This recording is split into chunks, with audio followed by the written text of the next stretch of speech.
Naglabas ng listahan ng pamalang lungsod ng Maynila at Basilica Menore ng Quiapo ng mga ipinagbabawal na dalhin ngayong pista ng itim na Nazareno. Kasabay niya nag-deploy ang pamalang lungsod ng Maynila ng mahigit 100 kataong maglilinis sa daranad ng prosesyon. Balikan natin si Julius D. Samburon live! Aljong, bago ang balita natin yan, kaugnay nga dito sa paglalabas po ng listahan ng mga dapat at hindi dapat gawin dito po sa Traslasyon 2016, ay mapalad po tayong makakasama po natin dito sa News at 6, si MMDA Chairman Attorney Emerson Carlos. Sir, magandang gabi po. Magandang gabi, Julius. Apo. Sir, update lang tayo dito po sa ginagawa po ng MMDA in terms of dito na po sa mga clearing operations, sa paglilinis po at sa traffic rerouting. Tapos na po yung ating clearing operations. Ang ginagawa natin ngayon is crowd control para maayos yung pila ng ating mga pahalik. And ang susunod po natin is tomorrow, yung ating rerouting. Dahil mamayang gabi, sisimulan na natin yung mga rerouting plans natin. Lalagay na natin yung container van dito sa may MacArthur Bridge para alam ng mga tao na ang direksyon ng andas ng traslasyon ay yung Jones Bridge. And at the same time, ready na yung ating mga tauhan na nakakalat na sa perimeters ng Metro Manila, ng Manila particularly, para po sa mga alternate routes ng mga sasakyan na gagamitin na bukas ng pagsara ng mga daan. Sir, yung mga ilan po yung tauhan po ng MMDA na kasunod po na maglilinis dito before and after the traslasyon? Actually, ang total deployment natin for traslasyon, kitang-kita nyo naman is 1,680. At kasama dito yung component ng ating street sweepers na siyang nakasunod sa pinakadulo ng andas ng traslasyon. At sila yung maglilinis, sisiguraduhin po namin na pagkadaan ng pinakahuling tao ng traslasyon, malinis na agad yung lugar so that mas madali nating maklear para madaanan agad ito ng mga bihikulo.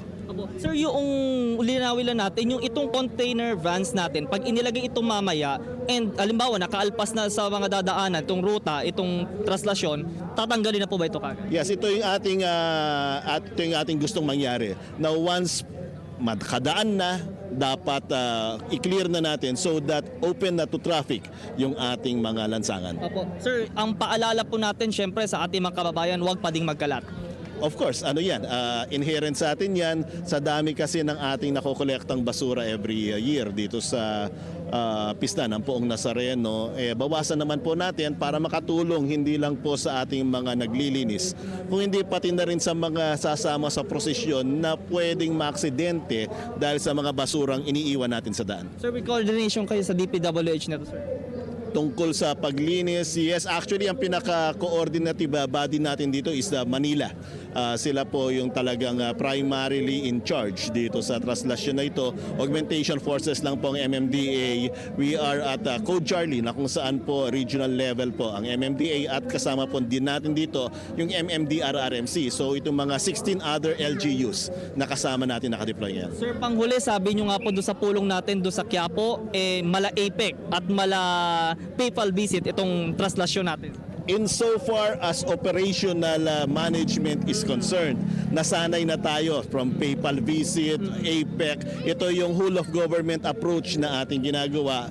At ngayon gusto nating hindi lang whole of government approach, whole of society approach. Kailangan na rin ng kooperasyon ng ating mga kababayan para maidaos natin ng mahusay itong pista ng Nazareno. Sir, maraming salamat po. Nakakapanayan po natin. Ito po si MMDA Chairman Attorney Emerson Carlos. Kahit gabi, ito si Chairman Carlos, busy dito po sa Quirino Grandstand. Maraming salamat po, sir. Thank you, Julie. Okay po.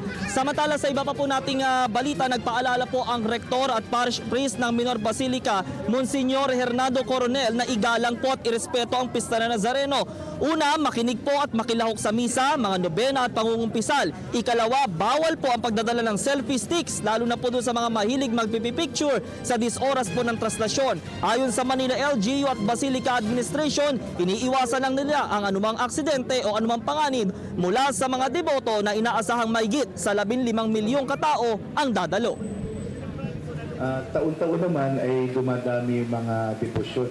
At hindi lamang ito sa isang event na pangsimbahan. Kahit na anong event dito sa Pilipinas, alam naman natin ang strength ng Pilipinas, our strength is in numbers. Kaya marami na last year, madadagdagan pa. Kaya dahil kasi Para naman daw sa mga mamamasan, maging mahinahon at mapagkumaba upang hindi magkagulo. Magdamit din daw ng tama at angkop sa pagdiriwang, umiwas na magsuot ng alahas o magdala ng anumang mamahaling bagay. Bawal din ang pagdadala ng matutulis na bagay, backpack at sombrero. Para naman sa mga baguang lalahok sa traslasyon, humingi ng gabay at turo sa mga nakakatandang mamamasan. Sa mga ganitong pagkakataon kasi marami ang nahihimatay. Muli, sabi po ni Monsignor Coronel, isang dahilan kung bakit ang pagsasakripisyo o may mga nagsasakripisyo ay dahil naniniwala ang mga deboto na bibigyan sila ng pagpapala, gabay at tugon sa anumang kanilang kahilingan. gumalang, no? Kasi lahat naman ay gustong makalapit sa ating po, Senyor. Magbigayan po tayo upang magbigayan tayo sa isa't isa. Alam naman natin na gusto natin makalapit, pero isipin din natin ang ating mga kapwang mga deboto na makalapit, no? At sabi ko kaya, ito magbigayan lamang tayo, no? Huwag tayong magbalyahan o magsiksikan, magbigay. Ito yung constant na paalala natin sa kanila. Paalala din sa mga debotong buntis, may sakit at may kapansanan, huwag na pong sumama sa prosesyon at huwag na din po magsama ng mga maliliit na bata dahil baka sila'y mawala. Ipinagbabawal din po ang paggamit ng paputok. Huwag ding sumiksik sa mga makikipot o delikadong lugar na maaaring daanan ng agos ng tao. Iwasan din po ang pag-inom ng alak bago sumama sa prosesyon. Sa mga nagtitinda, muli, huwag po magtapon ng mga pagkain ginagamitan ng barbecue sticks. Samantala, sa mga daan-daang tauhan po na ipinakalat ng pamahalaang lungsod bago o matapos ang pagdaos po ng prosesyon ay marami pong street sweepers ang nakahanda, sabi nga po ni Chairman Carlos, sa Plaza Miranda at maging po dito sa mga ruta ng prosesyon. At yan po muna ating pag-uulat mula pa rin po dito sa lungsod ng Maynila kasama ang buong puwersa ng Unit 3. Ako si Julius Disamboron para sa Telebisyon ng Bayan.